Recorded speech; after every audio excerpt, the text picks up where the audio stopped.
Hello, welcome to Know About History channel. Hope you like it. The logistical paradox of the Allied campaign in Western Europe during the latter half of 1944 represents one of the most significant yet frequently overlooked crises of the Second World War, a moment when the most powerful industrial coalition in human history found its spearheads blunted not by a lack of will or courage, but by the sheer physical limitations of its own supply lines. In the aftermath of the successful breakout from the Normandy hedgerows during Operation Cobra in late July 1944, the Allied armies under General Dwight D. Eisenhower embarked on a race across France that was as exhilarating as it was dangerous. The German 7th Army and 5th Panzer Army had been shattered in the Falaise pocket, and the road to Paris, and eventually the Rhine, appeared to be wide open. However, this rapid movement created a strategic vacuum that the Allied logistical apparatus, known as the communications zone or comms, was never designed to fill. The fundamental problem was the tyranny of distance. As the 3rd United States Army under General George S. Patton and the 1st United States Army under General Courtney Hodges raced eastward, they moved further away from their primary supply bases in Normandy with every passing hour. By late August, the pipeline that delivered fuel, food, and most critically, ammunition, was stretched to its absolute breaking point. The euphoria of the liberation of Paris masked a grim reality. The Allied advance was outrunning its own shadow, and a catastrophic shell hunger was beginning to take hold of the frontline units. The root of this crisis was the unexpected speed of the German collapse. Allied planners had anticipated a methodical, phase line-based advance that would allow for the gradual rehabilitation of French rail networks and the development of major forward supply depots. Instead, the Allied divisions were covering 30 to 40 miles a day. This necessitated a total reliance on motor transport, as the French railways had been systematically destroyed by Allied bombing during the pre-invasion transportation plan and by the retreating Germans. To address the immediate need for transport, the Allies created the Red Ball Express, a massive truck convoy system that utilized thousands of vehicles and drivers, operating on a one-way loop to rush supplies to the front. While the Red Ball Express was a feat of organizational brilliance, it was inherently inefficient. A significant portion of the fuel being carried by the trucks was consumed by the trucks themselves just to make the round trip. Furthermore, the constant pounding of heavy trucks destroyed the French roads, and the mechanical attrition on the vehicles was staggering. More importantly, the Red Ball Express was primarily focused on fuel and rations. Ammunition, being incredibly heavy and requiring specialized handling, often took a backseat in the hierarchy of priority. As the Allied armies reached the German border in September 1944, they encountered the Siegfried Line or West Wall, a formidable system of bunkers, pillboxes, and anti-tank Dragon's Teeth. The war of maneuver, which favored the fast-moving Allied armored columns, suddenly transitioned back into a war of attrition and siege warfare. This shift had a devastating impact on ammunition consumption. To crack a concrete bunker or suppress a German battery embedded in a hillside, the Allied doctrine relied heavily on overwhelming artillery fire. The American way of war was built upon the concept of reconnaissance by fire and the massed application of high explosives to minimize infantry casualties. However, by October 1944, the ammunition depots were nearly empty. The shell hunger was no longer a threat, it was a reality.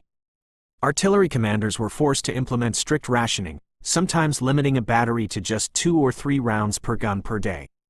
For a military that measured its strength in its ability to fire tens of thousands of rounds in a single engagement, this was a form of operational paralysis.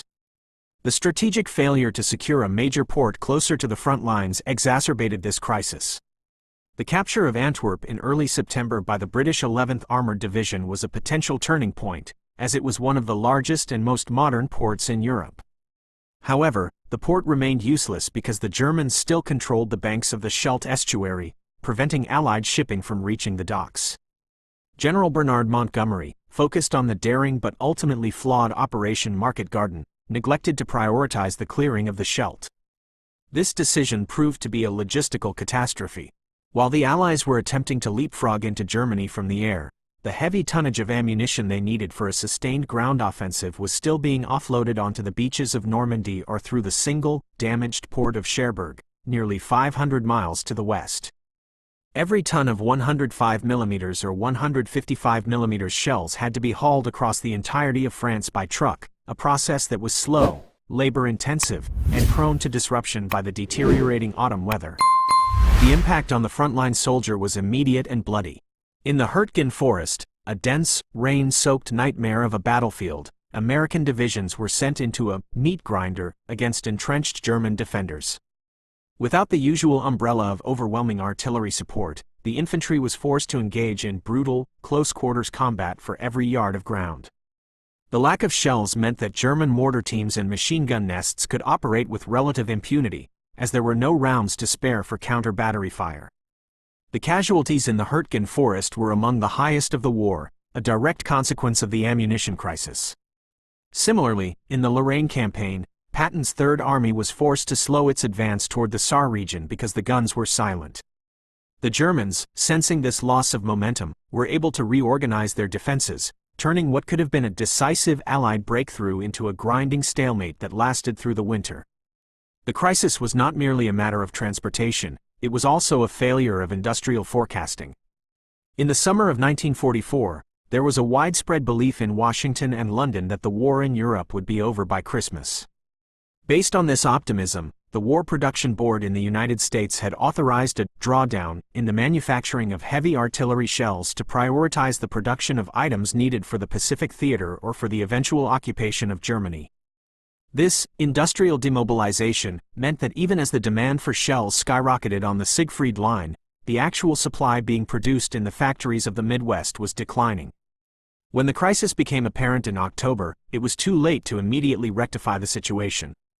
The lead time for manufacturing a 155mm shell, from the smelting of the steel to the filling of the casing with high explosives and its shipment across the Atlantic, was several months. The Allied armies were essentially living on the fat of their pre-invasion stockpiles, and that fat had been consumed during the race across France.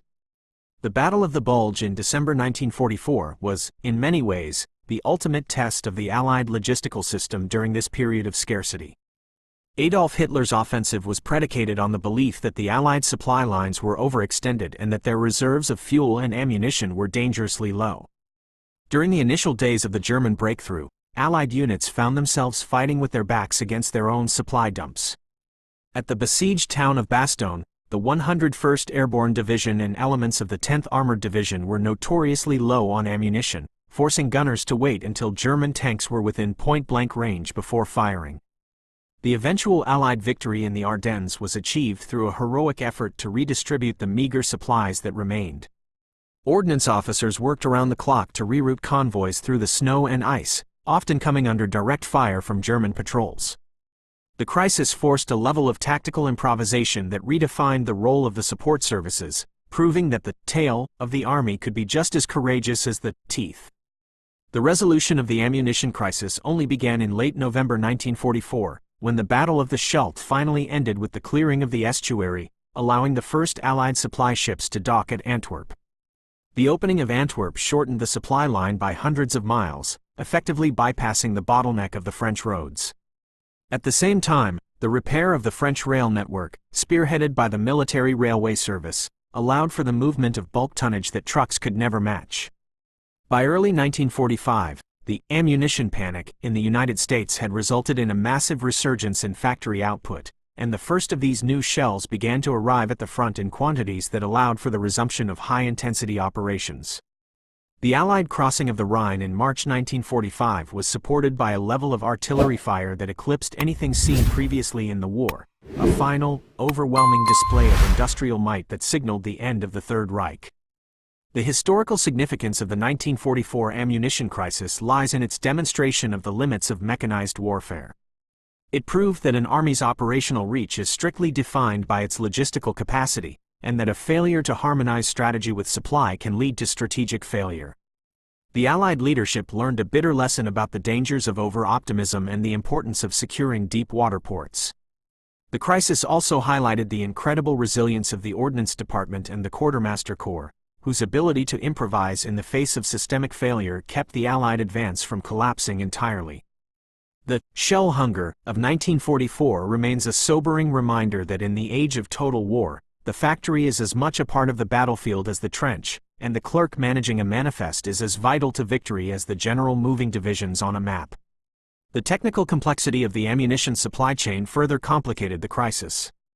It was not enough to simply deliver shells. The Army required a specific mix of high-explosive, HE, armor-piercing, AP, smoke, and illumination rounds, each with their own specific fuses and propellant charges. In many instances, crates of shells would arrive at the front without the necessary fuses, or with the wrong type of propellant for the specific weather conditions. This micro-logistical failure added layers of frustration to the broader shortage. Ordnance units in the field were often forced to cannibalize fuses from damaged rounds or to perform dangerous field modifications to make the ammunition compatible with the guns. This level of technical improvisation was a hallmark of the Allied response to the crisis, reflecting a sophisticated understanding of ballistics and chemistry among the rank-and-file specialists. Furthermore, the broad front strategy championed by Eisenhower played a direct role in the ammunition shortage. By advancing on all fronts simultaneously, Eisenhower ensured that no single German army could be reinforced at the expense of another, but he also diluted the Allied logistical strength. Every division from the North Sea to the Swiss border required a daily slice of the limited supply of shells. General Montgomery and General Patton both argued for a narrow-thrust strategy, where resources would be concentrated on a single point to achieve a decisive breakthrough. While Eisenhower's strategy was arguably more stable and prevented a German counterattack on a vulnerable flank, it made the ammunition crisis a universal problem across the entire theater. There were no quiet sectors where ammunition could be diverted from. Everyone was hungry for steel at the same time. The role of General John C. H. Lee, the commander of the comms, remains a subject of intense historical debate. Known as Jesus Christ himself, a play on his initials, by his detractors, Lee was a controversial figure who was often accused of prioritizing the comfort and supply of his own headquarters in Paris over the needs of the combat troops. While Lee was a brilliant logistical organizer, his decision to move his massive staff into the luxury hotels of Paris at the height of the transport crisis was seen as a profound moral failure.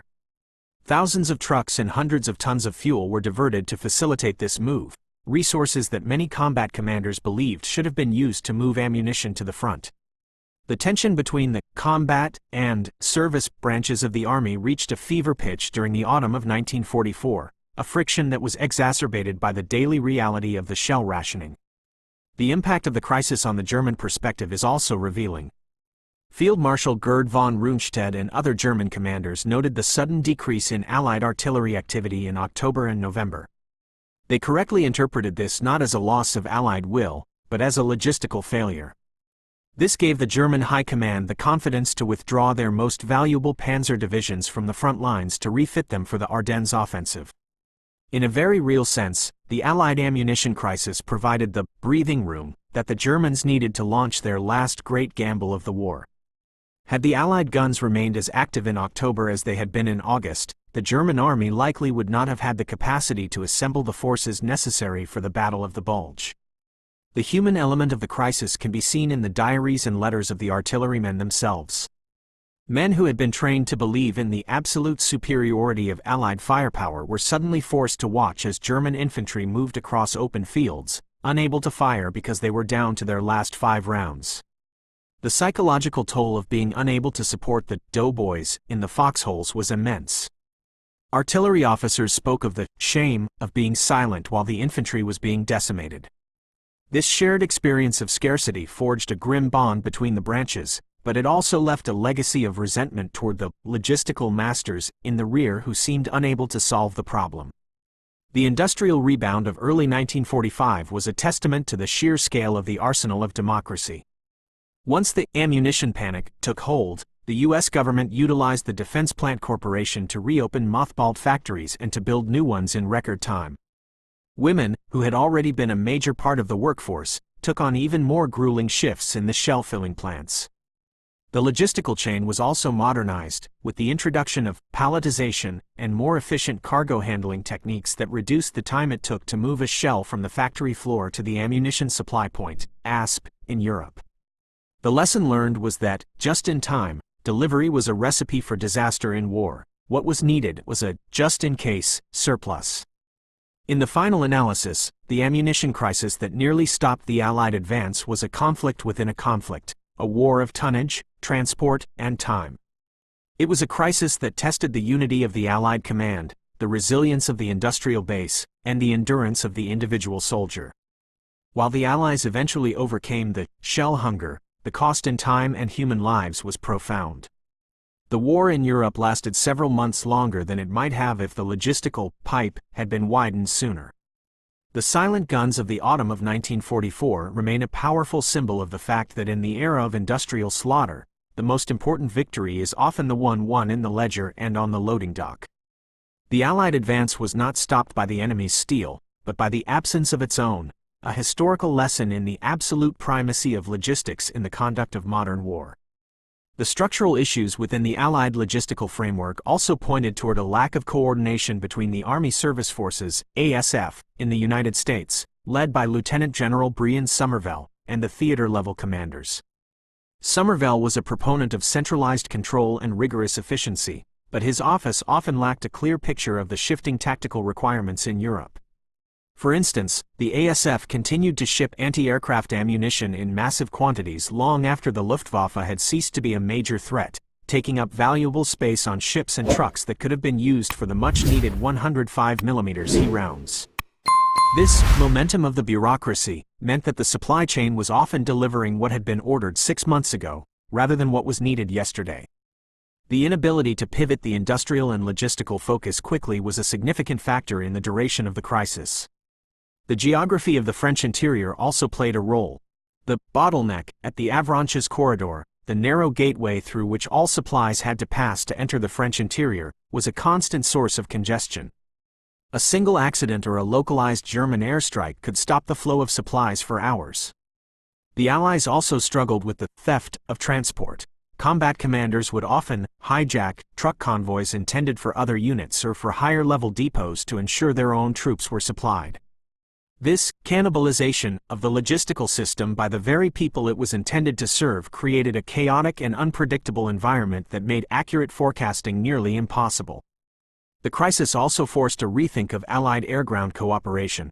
When the artillery went silent, the tactical air commands, such as the IX-19 TAC, were called upon to fill the gap. Fighter bombers like the P-47 Thunderbolt became flying artillery, tasked with destroying the bunkers and batteries that the howitzers could no longer suppress. While effective, the air support was dependent on the weather, which was notoriously poor during the autumn of 1944. On the days when the fogs of Europe rolled in, the Allied infantry were left truly alone, without shells or planes to protect them. This vulnerability reinforced the military's understanding that while air power was a vital tool, it could never fully replace the 24/7, all-weather reliability of ground-based artillery. The resolution of the crisis was also aided by the liberation of German ammunition stockpiles. As the Allied armies finally pushed into Germany, they captured massive subterranean depots that the retreating Wehrmacht had been unable to destroy. In some cases, Allied ordnance teams were able to modify German 88mm and 105mm rounds to be fired from Allied guns, or they utilized captured German artillery pieces to augment their own fire. This, living off the land, was a desperate measure, but it provided a critical margin of survival for units in the most active sectors. The irony of using German steel to break the German line was not lost on the Allied gunners. As the war drew to a close, the ammunition crisis of 1944 became a foundational case study for the burgeoning field of operations research. Scientists and mathematicians began to analyze the flow of supplies with the same rigor they applied to ballistics. They looked at the turnaround time of trucks, the breakage rates of shells, and the expenditure per casualty ratios. This data-driven approach led to the development of modern military logistics, ensuring that the shell hunger of 1944 would never be repeated in the Cold War or beyond. The crisis had transformed the way the military thought about the business of war, proving that the logistical tail required as much scientific and strategic attention as the combat teeth. The legacy of the crisis is also found in the ruins of the French and Belgian towns that were bypassed or left in stalemate during the autumn of 1944. The delay in the Allied advance meant that many of these areas were subjected to months of additional occupation and V-weapon bombardment. For the civilians caught in the crossfire, The logistical failure of the Allies was a personal tragedy that resulted in the destruction of their homes and the loss of their lives. The cost of the silent guns was paid in the currency of civilian suffering, a sobering reminder that the efficiency of a supply line has profound human consequences far beyond the battlefield. In the final assessment, the story of the 1944 ammunition crisis is a story of a system that was pushed beyond its design limits and survived through sheer grit and localized brilliance. It was a failure of the grand machine, but a triumph of the individual operator. The Allied advance was nearly stopped, but it was sustained by the thousands of nameless drivers, clerks, and ordnance specialists who refused to let the guns go completely silent. They were the ones who turned the tide of the ton-mile war, proving that in the end, the most powerful weapon in the Allied arsenal was not the shell itself, but the collective will to deliver it against all odds. The guard on the wrong coast in Normandy, the snipers in the ruins of Stalingrad, and the medics in the field all played their parts, but it was the resolution of the ammunition crisis that ultimately provided the heavy metal required to shatter the gates of the Third Reich and bring the war to its inevitable conclusion. The tactical shifts necessitated by the shortage also led to a greater reliance on armored infantry and the development of better small unit tactics. When artillery wasn't available to soften up a target, the infantry had to become more adept at using smoke, grenades, and localized maneuver to close with the enemy. This forced a maturation of the Allied infantry divisions, which had previously been criticized for being too reliant on their supporting arms. By the time the ammunition began to flow again in 1945, the Allied infantry were a much more formidable and self-reliant force, capable of conducting complex operations even in the absence of overwhelming fire. This evolution was a silver lining to the cloud of the ammunition crisis, creating a battle-hardened force that was prepared for the final, brutal struggle inside the German heartland. The strategic debates of late 1944, particularly between Eisenhower and his subordinates, reflect the immense pressure that the logistical crisis placed on the high command. General Bradley, General Montgomery, and General Patton all had different visions for how to end the war, and each vision was constrained by the reality of the supply manifest. The ammunition crisis was the silent arbiter of these debates, a physical reality that overrode the egos and ambitions of the great captains. It forced a level of cooperation and compromise that was essential for the survival of the alliance, proving that even the most powerful generals are ultimately servants of the supply sergeant. As we look back at the history of 1944, the ammunition crisis serves as a bridge between the heroic age of warfare and the managerial age of modern conflict. It was a moment where the glory of the charge was replaced by the grind of the delivery schedule. It was a time when the most important maps were not the ones showing the movement of divisions, but the ones showing the location of truck stops and railheads. The victory of 1945 was a victory of the assembly line and the logistical network, a triumph of the arsenal of democracy over the chaotic and fragmented economy of the Nazi state. The shell hunger was the final challenge that the Allies had to overcome to prove their mastery of the modern world, and their success in doing so changed the nature of warfare forever. In concluding this analysis, the 1944 ammunition crisis remains one of the most compelling examples of friction, in the Clausewitzian sense, the thousands of tiny, unpredictable factors that combine to make the simple things in war incredibly difficult. The Allied advance was nearly stopped because the simple act of moving a piece of steel from point A to point B became an almost insurmountable task. The resolution of this crisis was the final logistical victory of the war, a triumph that was as essential as D-Day or the crossing of the Rhine. The iron that finally broke the German army was not just fired from a gun, it was moved by a truck, carried by a train, and managed by a clerk, a collective effort that turned a near disaster into a final, resounding victory. The Allied advance moved forward because the logistics of liberation eventually found a way to bridge the gap between the factory and the front, ensuring that the light of freedom would never again be threatened by a lack of the steel needed to defend it. The strategic focus on the Rhine crossings in early 1945 saw the culmination of these lessons. The Allies did not just attack the river, they engineered the assault with a level of logistical preparation that included the pre-positioning of millions of rounds of ammunition in massive, surge depots. They had learned that to maintain the momentum of an advance, the supply line had to be built ahead of the troops, not behind them. This forward-looking logistics became the hallmark of the final Allied offensives, allowing for a sustained and relentless pressure that the German army, with its own crumbling supply lines, could no longer withstand. The ammunition crisis had been the crucible in which this new, more professionalized way of war was forged, a lethal evolution that ensured the total destruction of the Axis powers. The story of the 1944 ammunition crisis is also a story of the civilian workforce in the United States and Britain. The Rosie the Riveters were joined by the shell fillers, women who worked in hazardous conditions with volatile explosives to ensure the boys at the front had what they needed. The massive increase in production in late 1944 was a civilian achievement as much as a military one, a total war effort that linked the living rooms of the Midwest to the forests of the Ardennes.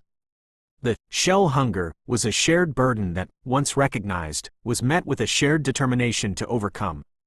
This unity of purpose was the true, secret weapon of the Allies, a force that no amount of German bunkers or dragon's teeth could ever hope to stop.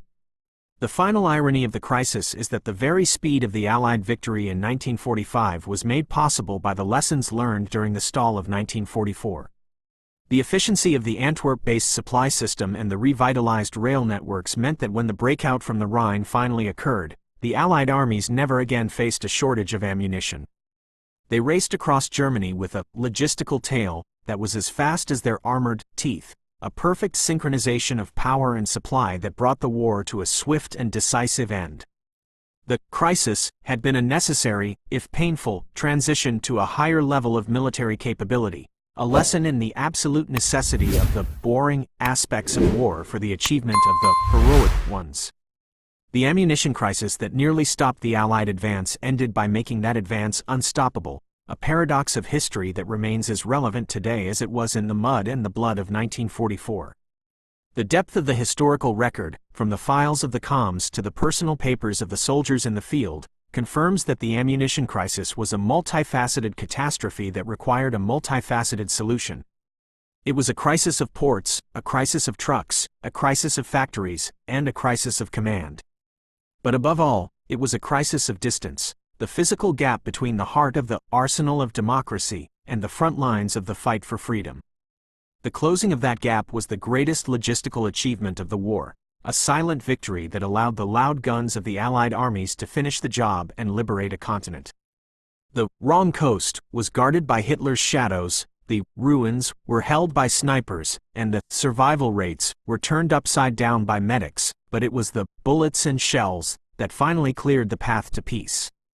The story of the 1944 ammunition crisis is the story of how that path was paved, 1 ton of steel at a time, until the road to Berlin was finally, irrevocably, open. In retrospect, the crisis also forced the Allies to integrate their logistical intelligence with their tactical intelligence. They realized that knowing where the enemy was located was only half the battle. They also needed to know exactly how much ammunition it would take to destroy them and how long it would take to get that ammunition to the front. This led to the creation of more sophisticated consumption tables and delivery schedules that are still used by modern militaries today. The science of supply was born in the desperate months of 1944, a legacy of the time when the liberation of Europe hung by the slender thread of a truck convoy and the contents of a shipping manifest. The ammunition crisis was the ultimate test of the Allied industrial and logistical system, and the victory over that crisis was the ultimate proof of its superiority. The guns of 1945 were loud because the lessons of 1944 had been heard, ensuring that the shell hunger of the past would never again haunt the battlefields of the future. The strategic patience required to solve the crisis also reflected the political maturity of the Allied coalition. Despite the intense pressure to do something during the autumn stalemate, Eisenhower and his staff remained focused on the long-term logistical solution, the clearing of Antwerp and the repair of the railways. They refused to be drawn into prestige battles that would further deplete their meager reserves. This discipline was essential for the eventual success of the campaign, proving that in war, the most difficult decision is often the decision to wait. The silence of the Allied guns in late 1944 was the silence of a military that was gathering its strength for the final blow, a strategic pause that led directly to the total collapse of the German resistance in 1945. The ammunition crisis was the fire that tempered the Allied sword, making it sharp enough to cut through the final defenses of the Third Reich and bring the long night of Nazi occupation to an end. As the history of the war continues to be written, the 1944 ammunition crisis serves as a reminder that the glamour of combat is built on a foundation of unglamorous work.